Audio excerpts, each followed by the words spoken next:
உலகில் பெண் வர்க்கம் 100 கோடியாம், அதிலே நீ யாரடி? சருகாய் அன்பே நான் காத்திருக்கிறேன், எங்கே உன் காலடி? மணி சரி பார்த்து தினம் வழி பார்த்து இரு விழிகள் தேய்கிறேன்.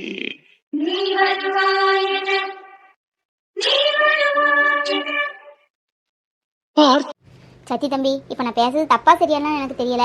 ஆனால் இது எனக்கு எப்போவோ மனசில் ஓடின விஷயம் தான். அப்போவே கேட்கலான் இருந்தேன். அப்போ தான் உங்கள் குழந்தையா லட்சு உங்களை கல்யாணம் பண்ணணும் அப்படி இப்படின்னு பாட்டி பேசிகிட்டு இருந்தாங்க. அதான் உங்கள்கிட்ட அப்போதைக்கு அது பேச முடியல. அதான் நீங்கள் தான் ஆணித்தனமாக சொல்லிட்டீங்களே, நான் உன்னை கல்யாணம் பண்ண மாட்டேன், எனக்கு கல்யாணமே தேவையில்லைன்னு அந்த பிள்ளைகிட்ட சொன்னதை நான் கேட்டேன். தம்பி, இப்போ நான் சொல்ல போகிறதும் உங்கள் கல்யாணத்தை விஷயத்தை பற்றி தான். தம்பி, லட்சு மாதிரியான அழகான பிள்ளைகளுக்கு மாப்பிள்ளை சீக்கிரம் அமைஞ்சிருவாங்க. ஆனால் நம்ம ஐஸ் நிலைமையை யோசிச்சு பாருங்க. இல்லை, ஏன் ஐஸை பற்றி பேசுகிறேன்னா, ஐஸை பற்றி உங்களுக்கே தெரியும். நான் பழகின வரைக்கும் சொல்கிறேன் தம்பி, ரொம்ப நல்ல பிள்ளை. அவன் கெட்டினவனே, அவர் கேடு கட்டவன், படித்த முட்டாளு அந்த பயலை அவன் மட்டும் என் கையில் கிடைக்கணும், உன்னை உண்டு இல்லைன்னு ஆக்கிடுவேன் தம்பி. சரி, இப்போ அவன் கதை எதுக்கு தம்பி? நான் சொல்கிறது தப்பாக எடுத்துக்காதீங்க. உங்களுக்கும் வாழ்க்கை வேணும், அதே நேரம் ஐஸுக்கும் வாழ்க்கை வேணும். அவளுக்கு பாதுகாப்புக்காக ஒரு ஆம்பளைன்னு ஒரு ஆள் வேணும் தம்பி. 2 குழந்தைங்கள வச்சு ரொம்ப சிரமப்பட்டுட்டு இருக்கா. இன்னைக்கு கூட கடையில் வந்து ஒருத்தன் கலாட்டை பண்ணி அவன் மேலெல்லாம் கையை வச்சு, ஐயோ நல்ல வேலை நான் போனனால பரவாயில்ல, இல்லை என்ன நடந்திருக்குன்னு எனக்கே சொல்ல முடியல. தம்பி, உங்கள் வாழ்க்கையும் இல்லாமல் அந்த பொண்ணோட வாழ்க்கையும் இல்லாமல் இருக்கிறதுக்கு ஏன் 2 பேரும் கல்யாணம் பண்ணிக்கக்கூடாது? இல்லை தம்பி, அந்த குழந்தைங்களுக்கு ஆகாது. அந்த குழந்தைங்க அவங்கள்ட்ட அப்பா அப்பான்னு எவ்வளோ பிரியமாக ஆசையாக இருக்காங்க தம்பி. அவங்க பெற்ற அப்பனை கூட பார்த்ததில்ல அதுங்க ஒழுங்கா. அதுக்கு விவரம் தெரிஞ்சிருந்து அப்பான்னு உங்களை தான் மனசார நினைக்குதுங்க. ஐஸும் பாவம். நீங்கள் தான் தம்பி நல்ல ஒரு முடிவு எடுக்கணும். அதுக்கு உங்களை கட்டாயம்லாம் படுத்தலை. ஒரு பொண்ணுக்கு வாழ்க்கை கொடுத்த மாதிரியும் இருக்கும், உங்களுக்கும் ஒரு வாழ்க்கை அமைஞ்ச மாதிரியும் இருக்கும். என் தம்பி மாதிரி நினச்சி சொல்கிறேன் தம்பி, நல்ல முடிவாக சொல்லுங்கள். சத்தி, மனசில் ஒன்று படுது, சொன்னால் பேச தான் செய்வேன், இருந்தாலும் சொல்லணும்னு தோணுதியா? ஐஸை பார்த்தா சாடைக்கு நம்ம அன்பு சாயல்லே இருக்குல்ல, அவளை மாதிரியே பேசுதா. 2 குழந்தைங்களும் தன்னை தனியாக பார்த்துட்டு இருக்கு, ரொம்ப சிரமப்படுது. நல்ல பிள்ளையா தெரியுதியா? நீ மட்டும் மனசை வச்சா அந்த பிள்ளைய நம்ம வீட்டுக்கே கூட்டிகிட்டு வந்துடலாம். ஐயா, அன்பு போயிட்டான்னு உனக்கு வாழ்க்கை முடிஞ்சு போச்சுன்னு யார் சொன்னாங்க? கடவுளாக பார்த்து அமைச்சிருக்காங்க. அந்த 2 பஞ்சு குழந்தைகளே பாரு, உன்னை அப்பா அப்பான்னு எப்படி கூப்பிடுதுங்க. அதுதான் ஒரு நாள் உன்னை பார்க்காம இருக்குதா, இல்லை நீ தான் பார்க்காம இருக்கியா? நீ இல்லாமல் அது இருக்காதியா. அதுக்கு தான் சொல்லுவேன், ஐஸை கல்யாணம் பண்ணிக்கப்பா. நான் எத்தனை காலம் தான் நான் இருக்க போகிறேயா? இந்தா என் ஐஸு முடிஞ்சு கண்ணு முன்னே தெரிய மாட்டேது. உப்புக்கு சீனியை போடுதேன், சீனிக்கு உப்பை போடுதேன், சாப்பாட்டு வைக்கவும் தெரியலை. காய்கறிசியாக சாப்பிட்ட பிள்ளை நீ. உனக்கு கல்யாணமும் காட்சின்னு பண்ணுனா உன்னை பார்த்துக்கிடுவாள்லையா? சத்தி, இங்கே பாரு, அந்த பிள்ளைக்கும் ஆதரவுன்ட்டு யாரும் இல்லை, உனக்கும் என்னை விட்டால் யாரும் இல்லை. நானும் எத்தனை காலம் இருக்க போகிறேன்? நான் உயிரோடு இருக்கும்போதே அந்த பிள்ளைய கல்யாணம் பண்ணிக்கப்பா. நல்லா இருக்கும் ஐயா ஜோடி பொருத்தம். இந்த லட்சுமி அக்கா ஏன் நம்மகிட்ட இப்படி பேசணும்? அந்த அக்கா பேசணுன்னதே என்னமோ ஒரு மாதிரியாக இருக்குது. நமக்கு அப்படி ஒரு எண்ணமே இல்லையே. ஐஸு ஐஸு ஐஸை போய் நான் எப்படி சேச்சே, இதெல்லாம் நான் கொஞ்சம் கூட நினச்சி பார்க்கல, நினச்சி பார்க்கவும் முடியாது. ஏன் அவங்க தப்பாக புரிஞ்சுக்கிறாங்க? ஊரில் பேசுகிறவங்க பேச தான் செய்வாங்க. அவனுங்களுக்கு வேறு வேலை வெட்டி இல்லை, என்னத்தையாவது பேசணும்னு பேசுவானுங்க. அதுக்காக ஊர் உலகம் பேசுதுன்னு நான் ஐஸை கல்யாணம் பண்ண முடியாது. என் வாழ்க்கை வேற, ஐஸு வாழ்க்கை வேற. எப்படி நான் சொல்லதுக்கு இதை? சத்தி, என்னையா 3வது மாடியில் வந்து நிற்கிய? எனக்கு ஏற முடியுதா, கொண்டாட முடியுதா? எத்தனை தரம் கூப்பிட்டேன். மழை விழாப்பில் இருக்குது, இங்கிட்ட வந்து இருக்க பையன் சாரணமெல்லாம் இருக்குது. எந்திரியா, எந்திரி, சளி பிடிச்சிரும். சாப்பிடல, எந்திரி. என்னத்தை யோசிச்சுட்டு இருக்க? பாட்டி, ஐஸை பற்றி என்ன நினைக்கிற பாட்டி? என்னப்பா திடீர்னு ஐஸை பற்றி யோசிக்கிற? ஓ, நான் அன்னைக்கு சொன்னதை இன்னைக்கு தான் மண்டையில் ஏற்றிருக்கேன். என்ன என்னமோ நல்லது நடந்தா சரிதான் ஐயா. ஐஸை பற்றி சொல்ல என்ன, நல்ல பிள்ளை, தங்கமான பிள்ளை, நம்ம குடும்பத்துக்கு ஏற்ற பிள்ளை. நம்ம குடும்பத்துக்கு மட்டும் வந்துன்னு வையன், உன்னைய அப்படி பார்த்துக்கிடும். நான் நிம்மதியாக கண்ணை மூடிடுவேன் ஐயா. ஐஸை கல்யாணம் பண்ணிக்கிறதே ஐயா. நாளைக்கு அந்த பிள்ளை வீட்டில் போய் பேசட்டுமா? ஓ, ஐஸை பற்றி என்ன நினைக்கேன்னு தானே கேட்டேன். அதுக்குள்ளே சோடி சேர்த்துருவியே நீ. என்ன தயவு செஞ்சு கீழே போ, தலைவலியாக இருக்குன்னு தான் மேலே வந்திருக்கேன். நீ கீழே போ பார்த்தா, நான் வரேன். கீழே போ. ஹலோ, யாருங்க? யார் நேரம் ஃபோன் பண்ணியிருக்கா? சத்தமே இல்லை. ஹலோ,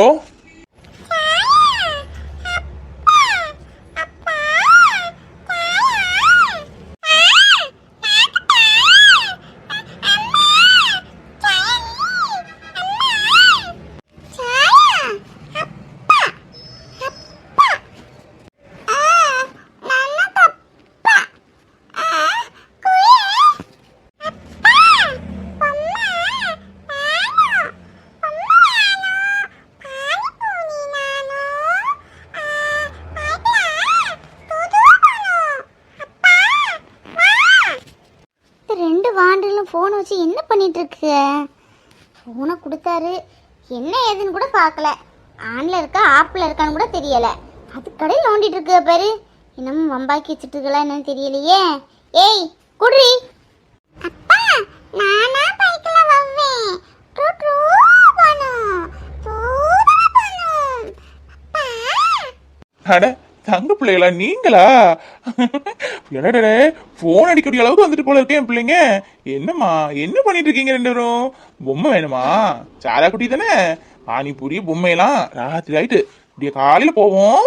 என்ன பொம்மைக்கு சாப்பாடு கொடுத்தியா?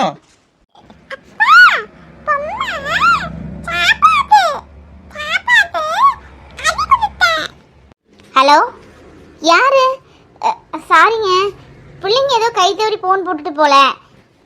ஐயோ ஐஸ்வர்யா, பிள்ளைங்க எனக்கு தான் போன் போட்டாங்க. பரவாயில்லையே, ரொம்ப பிள்ளைங்க இருக்காங்க பிள்ளைங்க. போன் பண்ணி பேசுறாங்களே. பிள்ளைங்களாம் சாப்பிட்டாங்களா? நீங்க சாப்பிட்டீங்களா? ஹலோ லைன்ல இருக்கீங்களா ஐஸ்வர்யா? சாராக்குட்டி ஆ லைனில் இருக்கீங்க. ஆ சாப்பிட்டேன், பிள்ளைங்க சாப்பிட்டாங்க. நீங்கள் சாப்பிட்டீங்கள்ல? சரிங்க, ஃபோனில் சார்ஜ் இல்லைன்னு நினைக்கிறேன். சார்ஜ் போட்டு காலையில் கூப்பிட்றேன். பரவாயில்ல, நீ சாப்பிட்டேன்னு கேட்குறதுக்கும் ஒரு ஆள் இருக்காங்க. அடடடே, இது யாருன்னே தெரியலையே. கல்யாண பொண்ணு மாதிரிலாம் வந்து நிக்கிற. என்ன ஐசு, என்னாச்சு? வெளியூர் எங்கிட்டும் போறியா? இல்ல கல்யாணம் காட்சி எதுவும் இருக்குதா? அடடடே, இவ்வளவு நல்ல இவ்வளவு அழகா உன்னை இன்னைக்குதான் பாக்குறேன். என்ன ஐசு அமைதியா நிக்கிற? என்ன உன் வீட்டுக்காரர் எதுவும் வந்துட்டாரா கூப்பிடுறதுக்கு? போங்கக்கா, நீங்க வேற. வீட்டுக்காரு என்ன பொறுத்தவரை வீட்டுக்காரர்னா அம்மா அப்பா மட்டும் பார்த்துக்கிறது இல்லை, அவங்களே பார்த்துக்க வேண்டியதுதான். கல்யாணம் ஆகி நம்ம அவங்கள நம்பி போகிறோம், பொண்டாட்டியை கேர் பண்ணோம். என்ன நல்லாவே பார்த்துக்கிட்டாரு, அதெல்லாம் நான் இல்லைன்னா சொல்லலை. பிள்ளைங்கன்னு வந்ததுக்கப்புறம் பிள்ளைங்களையும் என்ன ஏதுன்னு பார்க்கணும். அவர் தான் உண்மையான புருஷன். இது பிள்ளைங்க பிறந்ததுக்கப்புறம் பிள்ளைங்களே வேண்டாம், நீ மட்டும் வாண்ணா. என்ன வாழ்க்கை எதையோ நோக்கி போயிட்டுருக்கு. சரி, கல்யாண நாளுக்கு அவர் தான் இல்லை, அவர் எங்கே இருந்தாலும் நல்லா இருக்கட்டும்னு மனசுக்கு தோணுச்சு. கோயிலில் போய் சாமி கும்பிடணும்னு தோணுச்சு, அதான் கிளம்பிட்டேங்க்கா. கோயில் போயிட்டு வந்துடுவேன், இருந்துக்கோங்க. 1/2 மணிக்குள்ளே வந்துடுவேங்க்கா. அடடே, கல்யாண நாளா ஐசு? கல்யாண நாள் வாழ்த்துக்கள். மனம் போல் மாங்கல்யம் சொல்லுவாங்க. உன் மனசு நிறைஞ்சவனி, நல்ல பிள்ளை. எனக்கு தெரிஞ்ச வரைக்கும் ஒரு கேடு கட்டவனை கல்யாணம் பண்ணி பாரு, உங்களோட வாழ்க்கையே சிரிஞ்சு போகிறதே இந்த கல்யாண வாழ்க்கையில தான். சரி விடு, உன் மனசுக்கு நல்லா இருப்ப. இன்னையிலேருந்து உனக்கு பிடிச்ச திருஷ்டி எல்லாம் மாறப்போகுது. நாளையிலேருந்து இனிமேல் நீ கோயிலுக்கு போயிட்டு வந்ததுலேருந்து உனக்கு நல்ல நாளாக அமைய போகுது. நீ வேணா பாரு. சரி போயிட்டு வா. அந்த பேங்க்ல உள்ளவங்களுக்கு நானே சாப்பாடு கொடுக்கலான்னு நினைச்சேன். அவங்க நீ கோயிலுக்கு போறாராம், வர வழியில் நான் வாங்கிக்கிறேன்ட்டாரு. அது இல்லாமல் இன்னைக்கு ரொம்ப இட்லியை வைக்கணும்னு இல்லை, ஏன்னா பக்கத்தில் சடங்கு வீடு இருக்கா, எல்லாரும் அங்கே போயிடுவாங்க. அதனால இட்லியெல்லாம் குறையத்தான் அவிச்சு வச்சிருக்கேன். நீ பறந்து வரணும்னு எந்த அவசியம் இல்லை. நிதானமாக போய் சாமி கும்பிட்டு நிதானமாக வா. பிள்ளைகளை விட்டுட்டு போ, நான் பார்த்துக்கிறேன். சரிங்கக்கா. இல்லை பிள்ளைகளையும் கூட்டிகிட்டு போகிறேன், உங்களை இங்கே இருக்க விடாதுங்க. ரெண்டும் ரொம்ப சேட்டை பண்ணுங்க, உங்களுக்கு தான் தெரியுமே. அதெல்லாம் ஒன்றும் சேட்டை பண்ணாதுங்க, அது பாட்டு தான் இருக்கும். செல்வி ஸ்கூலுக்கு போகல, இந்த சடங்கு விடுன்ட்டு லீவ் போட்டு வீட்டில் உட்காந்துருக்கா. அவள் பார்த்துக்குவா, நீ ஒன்றும் நினைக்க வேண்டாம். நிம்மதியாக போய் சாமியை கும்பிட்டு நிம்மதியாக பைய வா, சரியா? அம்மா பூ ஒன்றும் வைக்கலையா? பூ வாங்கி வைக்க வேண்டியதானே? போகிற வெளில பூக்கார பாட்டி இருக்கும், முடிஞ்சா பூ வாங்கி வச்சுட்டு போ. இல்லையா செல்வி இப்போ வருவா, அவள்கிட்ட பூ கொடுத்து விடுதேன் கோயிலுக்கு. என்ன பாவம், இவ்வளோ அழகா இருக்கா கிளி மாதிரி. இந்த பிள்ளைக்கு வாழ்க்கையில் இப்படி ஒரு போராட்டமா? என்னத்த சொல்ல. ஆனால் ஐசு, உன் வாழ்க்கையை நான் இப்படியே விட மாட்டேன். நீ என் அக்கான்னு வேற கூப்பிட்டுட்ட. இந்த அக்காவுக்கு தங்கச்சியோட வாழ்க்கையை சரி பண்ணதுக்கு பொறுப்பு இருக்கு. ஆமாம், நான் சத்தி தம்பிட்டு நேற்றே பேசிட்டேன். கண்டிப்பாக சத்தி தம்பி நல்ல முடிவாக எடுத்திருக்கோம். ஐசு, உன் வாழ்க்கை கூடிய சீக்கிரம் மாறப்போகுது. ஆமாம், நீ நல்லா இருக்கணும்மா, எனக்கு அதுதான் வேணும். நீ ரொம்ப நல்ல பொண்ணு, உனக்கு மனசுக்கு ஏற்ற மாங்கல்யம் அமையலை. சக்தி தான் உனக்கு ஏற்ற ஜோடிம்மா. புருஷன் நல்லவனா இல்லாட்டாலும் அவனுக்காக சாமி கும்பிட போறே, எப்பேற்பட்ட பிள்ளையா இருப்ப நீ. தங்கம்னா தங்கம், அப்படி ஒரு தங்கம். என்னாச்சு லட்சுமி அக்காக்கு? அங்க பார்த்து சிரிச்சிட்டு இருக்காங்க. யாரும் போகல. லட்சுமி அக்கா என்னாச்சு?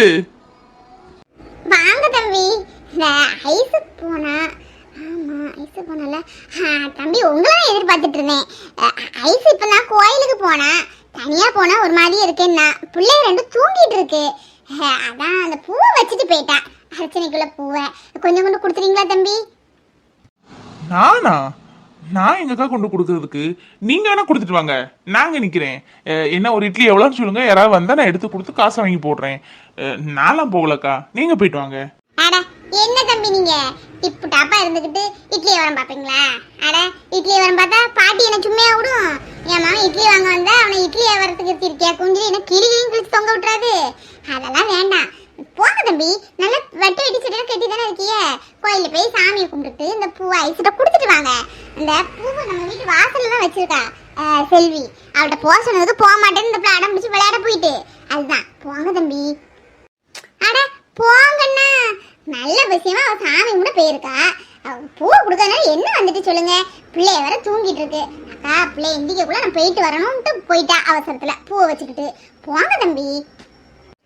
அப்பாடா, இப்பதான் நினைச்சோம் ஐஸுக்கு நல்லது நடத்தி வைக்கணும்னு. வாய மூட சச்சி தம்பி வந்துட்டு.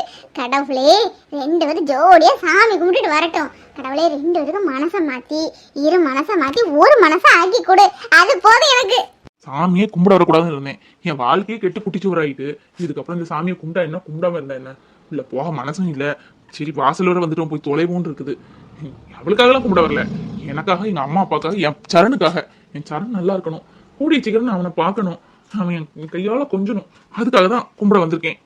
கேடு கட்டவா கல்யாணம் நல்லா அவன் எங்க ஞாபகம் வச்சிருக்கா? புருஷனே வேண்டான்னு போனவ. அவளை பத்தி இப்ப நம்ம எதுக்கு யோசிச்சுட்டு இருக்கோம்? புருஷனை கேவலப்படுத்திக்கிட்டு ஊரை விட்டு ஓடினவா தானே. ஊரை விட்டு ஓடினாலோ இல்ல யாருக்கு தெரியும், கடவுளுக்கு தான் வெளிச்சம். என் குடும்பத்தை கேவலப்படுத்தி என்னை தனியா நடு ரோட்ல இருந்து குழம்பு வச்சுட்டே இல்ல. உன்னை பத்தின ஞாபகம் எனக்கு சுத்தமா இல்ல. என் கண்ணு முன்னாடி நீ நின்னா கூட நீ எல்லாம் எனக்கு ஒரு விஷயமே இல்லை. கண்டும் கனவு போயிட்டே இருப்பேன்.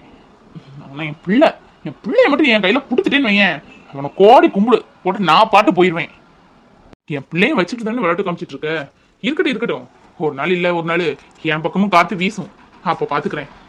ஷோ, இவளை பத்தி நம்ம நினைச்சாலே டென்ஷன் ஆயிருது, இரிட்டேட் ஆயிருது, ஒர்க்கே ஓடாது. கடவுளே, இவளை பத்தின ஞாபகத்தை எனக்கு கொடுக்காத. நல்லவனா யோசிக்கலாம், கேடு கட்டவளை பத்தி யோசிச்சு என்ன புண்ணியம்? இவளை பத்தி நினைக்க கூடாது. Relax Saravana, relax. அம்மா அப்பா முக்கியம், நம்ம பையன் முக்கியம், அவ்வளவுதான். கண்டவளை பத்திலாம் நீ நினைக்காத, ரிலாக்ஸ், கூல். கடவுளே, என் வாழ்க்கை எப்படியோ ஆரம்பிச்சு எப்படியோ போயிட்டு இருக்கு. ஆனால் பரவாயில்ல, இந்த வாழ்க்கை எனக்கு பிடிச்சிருக்கு. இந்த வாழ்க்கையை இப்படியே கடைசி நான் கொண்டு போயிரு. என் பிள்ளைங்களை பார்த்துக்கிட்டு அதுகளை வளர்த்துட்டு அதுகளை நல்லபடியாக ஆளாக்கி ஒருத்தங்க கையில் ஒப்படைச்சிக்கிட்டு அப்படியே நான் சந்தோஷமாக இருந்துட்டு போயிடுவேன். இந்த சந்தோஷம் எனக்கு போதும். இதை கொடுப்பா. என் புருஷனும் நல்லா இருக்கணும். நான் பண்ணது சரியா தப்பாலாம் எனக்கு தெரில. ஆனால் என் சூழ்நிலை எந்த ஒரு பொண்ணாக இருந்தாலும் இந்த முடிவு தான் எடுத்திருப்பா. அதுக்காக தான் நான் 21 முறை இந்த கோயிலை சுற்றணும்னு நினச்சி சுற்றிட்டுருக்கேன். இன்னைக்கு எனக்கு கல்யாண நாள். கண்டிப்பாக அவர் மறந்துருப்பாரு. கல்யாண நாள்லாம் என்னது, புருஷனும் பொண்டாட்டியும் ஒன்றா இரு மனசு ஒரு மனசாக சேர்ந்த நாள் தான் கல்யாண நாள். ஒவ்வொருத்தங்களுக்கு இது ஸ்வீட் மெமரிஸாக இருக்கும். ஆனால் என் வாழ்க்கையில் இது ஸ்வீட் மெமரிஸ் இல்லை. இது மறக்க முடியாத ஒரு சாபமான நாள் தான். இருந்தாலும் என் புருஷன் நல்லா இருக்கணும்னு நான் நினைக்கிறேன். ஆனால் அவர் கண்டிப்பாக ஒரு கல்யாணம் பண்ணி வச்சுருப்பாங்க அவங்க வீட்டில். அவர் சும்மா இருந்தாலும் அவங்க அம்மா சும்மா விட மாட்டாங்களே. கண்டிப்பாக ஒரு கல்யாணத்தை பண்ணி வச்சுருப்பாரு. எப்படியோ அந்த பொண்ணு கூடயாவது அவர் சந்தோஷமாக இருந்தால் அது போதும். ஒரு காலத்தில் இருட்டை கண்டாலே பயப்படுவேன். ராத்திரி பாத்ரூம் போனால் கூட அம்மா துணையாக கூட்டிகிட்டு போன நாள்லாம் நிறைய இருக்குது. ஆனால் இன்றைக்கி பாருங்கள், என் வாழ்க்கை யாரும் இல்லாமல் தனி மரமாக தனியாக போராடுற ஒரு வாழ்க்கை எனக்கு கொடுத்துருக்கல தெய்வமே. சரி, இருந்துட்டு போட்டோம், இதுவும் கடந்து போகும், இதுவும் சாதிச்சுட்டு போகும்னு நினச்சி தான் நான் வாழ்ந்துட்டுருக்கேன். கண்டிப்பாக என் பிள்ளைங்களுக்கு நல்ல அம்மாவாக நான் இருப்பேன். என் புருஷன் என்னை கண்டிப்பாக மறந்துருப்பார். ஆனால் என்னால் அவரை மறக்க முடியல. என்னதாலும் நானும் பொண்ணு தானே, எனக்கும் எல்லா ஃபீலிங்ஸும் இருக்க தானே செய்யும். மனசுக்குள்ளே அப்பப்போ ஒரே போராட்டமாக தான் இருக்குது. என்ன பண்ண, நம்ம வாழ்க்கை இப்படி தான் வாழ்ந்தாகணும்னு சில விதிமுறைலாம் இருக்குல்ல. சரி கடவுளே, நான் ரொம்ப பேசினா அழுதுருவேன். எனக்கு ஒரு நாள் அழக்கூடாதுன்னு நினைக்கிறேன். இன்னைக்கு ஒரு நாள் என்னை அழ வச்சிடாத கடவுளே. என் புருஷன் என் பிள்ளைங்க நல்லா இருக்கணும், என் அம்மா நல்லா இருக்கணும், என் தங்கச்சிக்கு நல்ல ஒரு வாழ்க்கை அமையணும், என் தம்பி நல்லா இருக்கணும். சீக்கிரமே என் தம்பிக்கு குழந்தை பிறக்கணும். குழந்தைய நான் அத்தைங்கிற முறையில் தூக்குறதுக்கு உள்ள பாக்கியம் எனக்கு கிடைக்கவும் செய்யாது. ஆனால் அவங்க நல்லா இருக்கணும், எல்லாரும் நல்லா இருக்கணும். என் குடும்பம் நல்லா இருக்கணும் கடவுளே, எனக்கு அது போதும். ஐசு தானே? ஐசு மாதிரியே இருக்கு, ஆனா ஏதோ வித்தியாசமா தெரியுதே. ஐசு தானே? கடவுளே, இதை விட 21வது மட்டும் சுத்துறேன். நான் உன்னை எப்பமா தான் வந்து பார்க்க முடியுது, ஆனால் என் மனசுக்குள்ளே எப்போவுமே நீ இருக்க. ஆனால் நீ எப்படி இருக்கக்கூடாது, எப்போவுமே நினச்சிட்டு தான் இருக்கணும். என் பிள்ளைங்களுக்கு நல்ல வழியை காமி. சக்தி சார் நல்லா இருக்கணும், லட்சுமி அக்கா நல்லா இருக்கணும், எங்கள் இட்லி கடை ஓஹோன்னு வரணும். அட, நம்ம ஐசு தான். இன்னைக்கு என்ன ஆளே வித்தியாசமா இருக்காங்க. ஐஸ்வர்யா, அட காதுலே விழல. இன்னைக்கு என்ன யாருக்கும் பிறந்த நாளா? ஐஸ்வர்யாவுக்கு பிறந்த நாளா இருக்குமோ? சாரா குட்டி சரண குட்டிக்கெல்லாம் அடுத்த மாசம் தான் பிறந்த நாள்னு சொன்னாங்க. இருக்கும், பிறந்த நாளா தான் இருக்கும். ஐயோ சார், முதையே சொல்லியிருந்தேன்னா எதையாவது வாங்கி கொண்டு கொடுத்துருக்கலாமே. சரி, அதுக்கு என்ன, சாயங்காலம் பிறந்தநாளா செலிப்ரேட் பண்ணிடலாம். இவர் அன்னைக்கு பார்த்தோமே, அவர் தானே? ஆமா, அவரே தான் சார். ஐயோ, அன்னைக்கு பேர் ஏதோ சொன்னாரே, மறந்துட்டோமே. சார், என்னாச்சு இப்படி ஓடுறாரு? வேற ஏதாவது லோன் வேணுமா என்ன ஏதுன்னு விவரம் கேட்கலான்னு பார்த்தா இவர் இந்த ஊர்ல வேற பெரிய புள்ளின்னு கேள்விப்பட்டேன். சரி போவோம், கோயில தான் நிப்பாரு. சார், சார், என்ன ஐஸ்வர்யா மின்னல் வேகத்துல ஓடுறீங்க? நானும் ஐஸ்வர்யா ஐஸ்வர்யா அங்க இருந்தே கூப்பிட்டுட்டு வரேன். என்ன ரொம்ப பெரிய நேர்த்திக்கடன் போட்டிருக்கீங்க போல இருக்க. இன்னைக்கு என்ன விசேஷம்? உங்களுக்கு பிறந்த நாளா? இனிய பிறந்த நாள் நல்வாழ்த்துக்கள். ஐயோ, பிறந்த நாளா இல்லைங்க, சும்மா தான் சாமி கும்பிடுன்னு தோணுச்சு. பிள்ளைங்க அக்கா பார்த்துக்கிறேன்னாங்களா, அதான் கும்பிட்டுட்டு வரலான்னு. கூப்பிட்டீங்களா என்ன? ஐயோ, எனக்கு கேட்கவே இல்லையே. நீங்கள் சொன்ன மாதிரி சாமியும் மனசில் நினச்சிட்டு இருந்தனால நீங்கள் கூப்பிட்டது கேட்கல போல. கோயிலுக்கெல்லாம் வந்திருக்கீங்க நீங்கள், அதிசயமா இருக்கு. நான் கோயிலுக்கெல்லாம் எப்பமாச்சும் வருவேன், எப்பமாச்சும் தான். சாமி என்னங்க நமக்கு எழுதி பண்ணுச்சு? நமக்கு எது எது எந்த நேரத்தில் நடக்கணுமோ அது அது அந்த நேரத்தில் நடந்துதான் ஆகணும். யார் நினைச்சாலும் நிக்காது. என்ன சொல்றீங்க? ஆமாங்க, நீங்கள் சொல்கிறது சரிதான். நமக்கு வாழ்க்கையில் என்னென்ன நடக்கணும், எப்பப்போ எது மாறணும், இன்னும் என்ன எழுதியிருக்கோ நம்ம தலையில் ஒன்று எழுதியிருப்பாங்கல்ல, அதுபடி தான் நடக்கும். வேற யாராலையும் அதை மாற்ற முடியாது. பிக் பாஸில் சொன்ன மாதிரி ஓடவும் முடியாது, ஒளியவும் முடியாது. நடக்கணும்னு வெளியே இருந்தால் நடந்து தான் ஆகும். இந்த படம் உங்களுக்கு ரொம்ப நல்லா இருக்கு.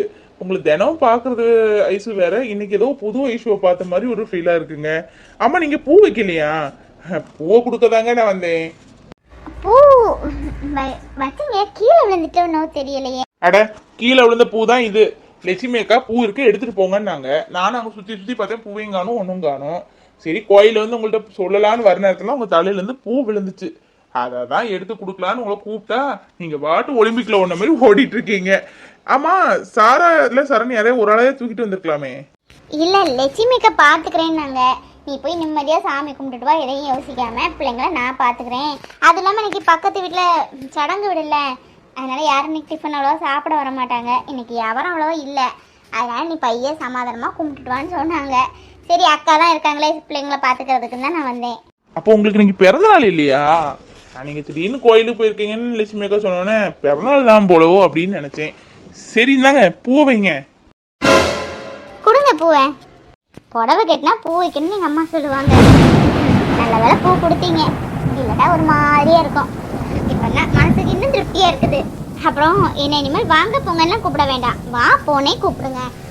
வாங்க போங்கன்னு கூப்பிடும்போது ஏதோ அடுத்தால கூப்பிடும் மாதிரியே ஃபீல் ஆகுது. உனக்கு பிடிச்ச மாதிரியே கூப்பிடுறேன், போதுமா? சரி வா ஐஸ்வர்யா, போலாம். சாப்பிட்டீங்கல்ல? இது என்ன கேள்வி, சாப்பிட்டீங்களான்னு? என்ன காலையிலேயே இட்லி ரெடி பண்ணி கொடுக்குற? அதெல்லாம் சாப்பிட்டாச்சு, போலாமா? அடி பாவி, கடைசியில நீ இங்கே இருக்க. சி, கேவலமானவ. உன்ன மாதிரி ஒரு கேவலமானவ பார்த்ததே இல்ல. கேடுகட்டவளே. சி, இவனை மனசுல வச்சுட்டு தான் என்ன விட்டுட்டு வந்தியா நீ? என்ன சான்ஸ் கிடைக்குன்னு யோசிச்சுட்டு இருந்திருக்க இல்ல? சரியான நேரத்துல என் குழந்தைய உன்னை வீட்டுல விட்டுட்டு வான்னு சொன்ன என்ன ஏதோ வில்லன் ஆக்கிட்டு நீ பெரிய ஹீரோயின் ரேஞ்சில இங்க வந்துட்ட இல்ல? உன்னை திட்டினாலும் பேசினாலும் மனசுக்குள்ள கொஞ்சம் நெஞ்ச பாசம் இருந்துடி. என்ன இருந்தாலும் நம்ம கொண்டாட்டியாச்சேன்னு. சி, நீ இவ்வளவு மோசமானவளா? ஆனா முகத்துல அப்பாவி மாதிரி வச்சுட்டு இருப்பியே. பேசுனா என்னை விட இந்த உலகத்துல நல்லவ கிடையாதுங்கிற மாதிரி பேசுவ. ஆனா சி சி, இந்த அளவு மோசமானவளா நீ? உன்னை விட்டு நான் பிரிஞ்சாலும் உன்னை ஏசுவேன் பேசுவேனே தவிர ஒரு நாள் நான் இன்னொரு கல்யாணம் பண்ணணுங்கிற எண்ணமே எனக்கு வந்ததில்லை. ஏன்னா அந்த அளவு என்னை மாத்திட்ட, என் வாழ்க்கையை கெடுத்துட்ட. ஆனா நீ மட்டும் இந்த கிராமத்துல வந்து நல்லா கூத்தடிக்கிற, அதுவும் ஒருத்தனை கல்யாணம் பண்ணிட்டு. 2 குழந்தை பெற்றிருக்கோம், கொஞ்சமும் உன் மனசுல ஒரு இது இல்ல. பாருடி எப்படி நீ இவன் கூட வாழ்ற நான் பாக்குறேன். சீ.